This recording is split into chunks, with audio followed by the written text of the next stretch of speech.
just a baby in this business of love.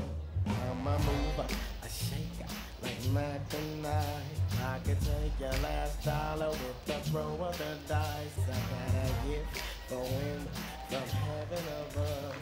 But I'm just a baby in this business of love. I still remember vividly what happened after I had sex for the first time. She was lying there naked. I was doing a downward dog over her, pretending I'm the roof of a house. And then I said to her, one day I will marry you. I will win a Nobel Prize for you. And we will live in a big house, happily ever after. See, I was in China then, and I couldn't possibly afford a big house without the Nobel Prize. That's why I threw it in there, just to make my promise more believable. And it worked since her legs opened again.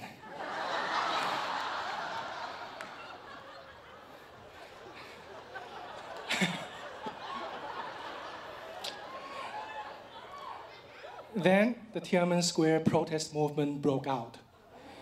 And I was in hunger strike for 6 days.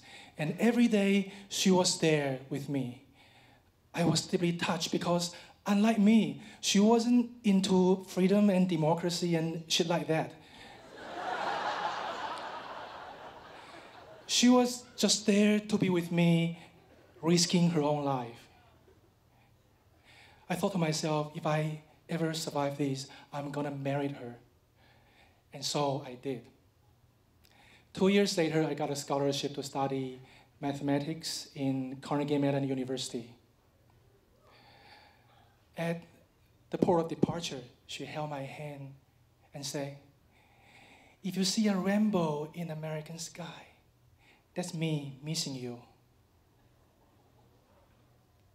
2 months into my stay in the US, I got a letter from her. There was not a single word, but there was a drawing of a young woman in skirt, standing in front of a vast ocean, her eyes looking longingly towards the distance. Behind her was a house with smoke coming out of the chimney, and in the sky, there was a rainbow. She missed me, and she expressed in such an incredible, imaginative, and creative way that could only be her. I arranged for her to come join me in the US on a spousal visa. And we worked our butt off to save money so that she could also go to school. During the day, I work as a teaching assistant, and at night, I work as a doorman for the business school. And she also worked as a waitress. So life was hard, but we were full of joys. Whenever we had time for ourselves, she would sit on the edge of the bed, her head thrown back, leaning against the wall, her legs slightly open. And that's her way of saying to me, make love to me, baby. And I would be like, yeah.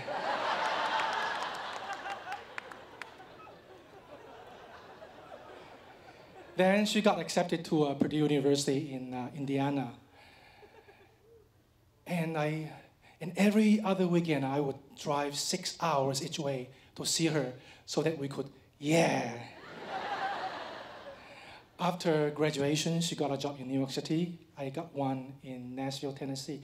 Every other weekend, I would fly to see her so that we could, yeah. So life was not easy, but I was full of hope because we're saving money, we're making money. One day we could afford a big house and we were moving together. The Nobel Prize, that could wait. Then one day I got a call from her.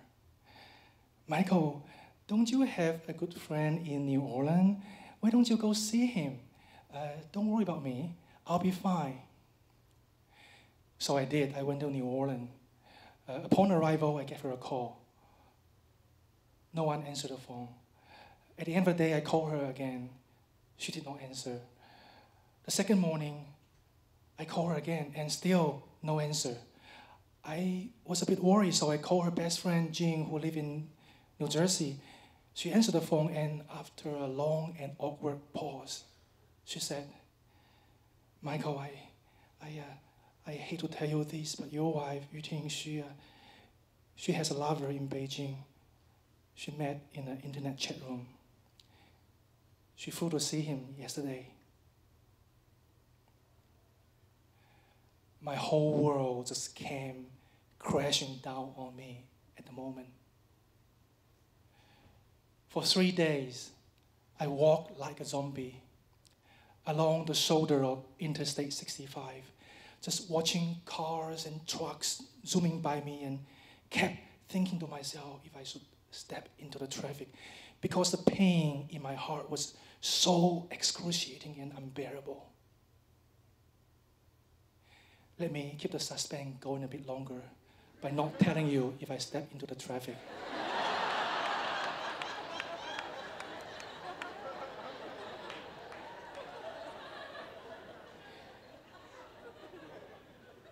In the end, I did not.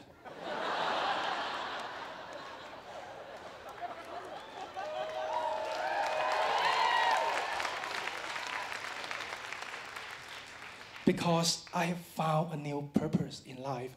I wanted to win her back. So I quit my jobs and moved to Rockville, because by that time, she was reassigned to Rockville by her company. I asked her out for dinner, and she agreed. I was delighted beyond belief.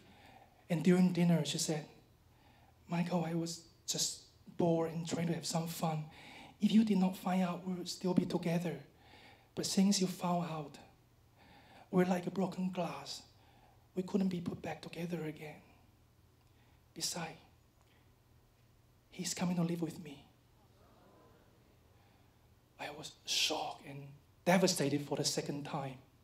So he came, moving in with her, sleeping on my bed with my woman. For 3 days, I walked up and down Rockville Pike. My heart filled with rage and revenge. I bought a baseball bat. I went to her apartment and I saw him sitting on my sofa. I just swung and smashed his kneecaps. And I stood there and watched him scream in pain. That was the plan I did not carry out.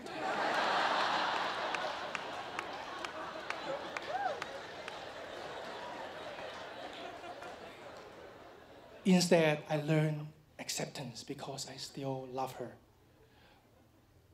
6 months later, he went back to Beijing, and I asked her out again, and this time, she confessed to me, Michael, I make a big mistake. If I had known what I'm getting into, I wouldn't have started in the first place. But if he had not come see me, I could still go back to you. But now I'm just too ashamed to face you every day. Please don't be kind to me again. Please, please let me go. I'm too deep in this mistake to turn around. I'm moving back to Beijing with him. The day before her departure, I went to see her. She was sitting on the edge of the bed, smiling at me. Her head thrown back, leaning against the wall, her legs slightly open. I recognize this familiar posture, which used to bring me so much joy. But at the moment, I just couldn't. I didn't feel anything down there. The sexual man in me had already died. Instead, I scrambled for words to say to her, and I heard myself saying, honey, I forgive you. Now, go live a new life, free of guilt, because I have already forgiven you. Upon hearing that, tears poured out from her eyes like a broken dam. She cried hysterically, oh, Michael, I'm so sorry I hurt you so bad. I'm so sorry. Do you know how much guilt and shame and regret I endure? I had to see a psychiatrist. And then in an incredible romantic and imaginative fashion that could only be her, she said, if I see a rainbow in the sky tomorrow morning, I will stay. It has been 14 years. Now I'm living in a big house with my wife and 2 beautiful kids. I'm still working on the Nobel Prize. You might be wondering if I'm still married to the same woman. Let me take you back to the morning following that fateful night. I look up to the sky, and there was no rainbow.